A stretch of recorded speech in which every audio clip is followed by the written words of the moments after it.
शिवसेना संघटनेत मोठी उलथापालथ होतीये। दादा भुसेंचा बालेकिल्ला असलेल्या नाशिक जिल्ह्याच्या संपर्क मंत्रीपदी उदय सामंतांची नियुक्ती करण्यात आलेली आहे। उदय सामंतांनी झेडपी निवडणुकीचं टार्गेट शिवसैनिकांना दिलेलं आहे। एवढंच नाही तर दादा भुसेंसमोर त्यांनी गटबाजी करणाऱ्यांना सुद्धा दम दिलेला आहे। पाहूया।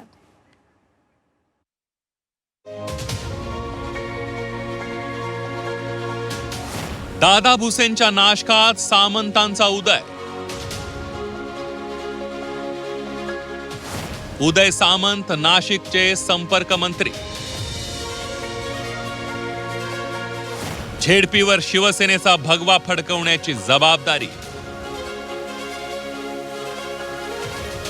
नाशिक शिवसेनेत दादा भुसेंचा गेल्या 5 ते 7 वर्षांपासून वरचष्मा होता। सुरुवातीला मालेगावच्या राजकारणात लक्ष घालणाऱ्या दादा भुसेंनी नंतर नाशिक जिल्ह्याच्या शिवसेनेच्या राजकारणावर वर्चस्व निर्माण केलं होतं। पण गेल्या काही महिन्यांपासून बदललेल्या राजकारणामुळे आता दादा भुसेंच्या नाशिक जिल्ह्यात सामंतांचा उदय होऊ लागलाय की काय अशी परिस्थिती निर्माण झाली आहे। शिवसेना संघटनेत संपर्क मंत्र्यांच्या नियुक्त्या करते। नाशिकच्या संपर्क मंत्री म्हणून दादा भुसेंची नियुक्ती अपेक्षित असताना उद्योग मंत्री उदय सामंत यांची संपर्क मंत्री म्हणून नियुक्ती करण्यात आली आहे। एकनाथ शिंदे साहेबांनी संपर्क मंत्री म्हणून माझी नाशिकला नियुक्ती केली आणि त्याच्यानंतर मी ऑनलाईन देखील या पदाधिकाऱ्यांशी बोललो आणि आज 2 लोकसभा मतदारसंघाच्या फक्त पदाधिकाऱ्यांची बैठक आम्ही आयोजित केली होती। त्याच्यामध्ये नाशिक लोकसभा मतदारसंघ आणि आता संध्याकाळी दिंडोरी लोकसभा मतदारसंघ अशा 2 मतदारसंघाची बैठक दादांच्या उपस्थितीमध्ये आणि आमच्या सगळ्याच नेते मंडळींच्या उपस्थितीमध्ये आम्ही आयोजित केलेली आहे।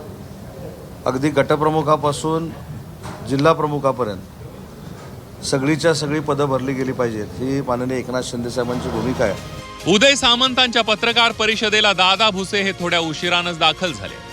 पत्रकार परिषद सुरू असताना दादा भुसे यांच्या चेहऱ्यावरील तणाव स्पष्टपणे दिसत होता। दादा भुसेंच्या उपस्थितीत नाशिक जिल्हा परिषदेवर भगवा फडकवण्यासाठी तयारीचे आदेश मंत्री उदय सामंत यांनी दिले। तसंच गटबाजी करणाऱ्यांची गय केली जाणार नसल्याचंही सुनावलं।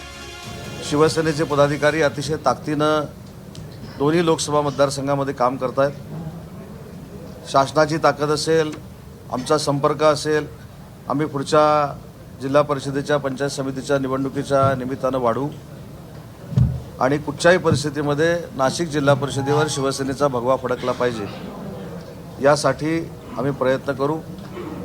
नाशिक जिल्हा परिषदेमध्ये देखील महायुती करूनच आम्ही सामोरं जायला तयार आहोत। त्याच्यामुळं काय स्वबळाचा नारा द्यायला काय मी इथं आलो नाही। सगळे नेते आहेत, पदाधिकाऱ्यांशी आम्ही बोललेलो आहोत। आम्ही एक संघपणानंच निवडणुकीला सामोरं जाऊ। माझं जर तुम्ही भाषण ऐकलं असाल किंवा दादांचं किंवा सुहास अण्णांचं भाषण ऐकलं असेल तर आम्ही हीच भूमिका मांडली की शिवसेना पक्ष हे आपापसातल्या मतभेदांपेक्षा मोठा पक्ष आहे। एकच गट आमचा आहे तो म्हणजे शिवसेना आणि तो एकनाथ शिंदे साहेबांचा आहे। त्याच्यामुळे जाणीवपूर्वक गटबाजी जे करतील आणि ते लक्षामध्ये येईल त्यांची नावं आम्ही देऊ ना एकनाथ शिंदे साहेबांकडे।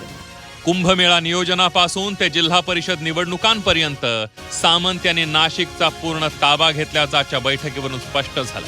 आता या नव्या खांदेपालटाचा शिवसेनेला नाशिकमध्ये किती फायदा होतो हे येणारा काळच ठरवेल। योगेश खरे, झी 24 तास, नाशिक।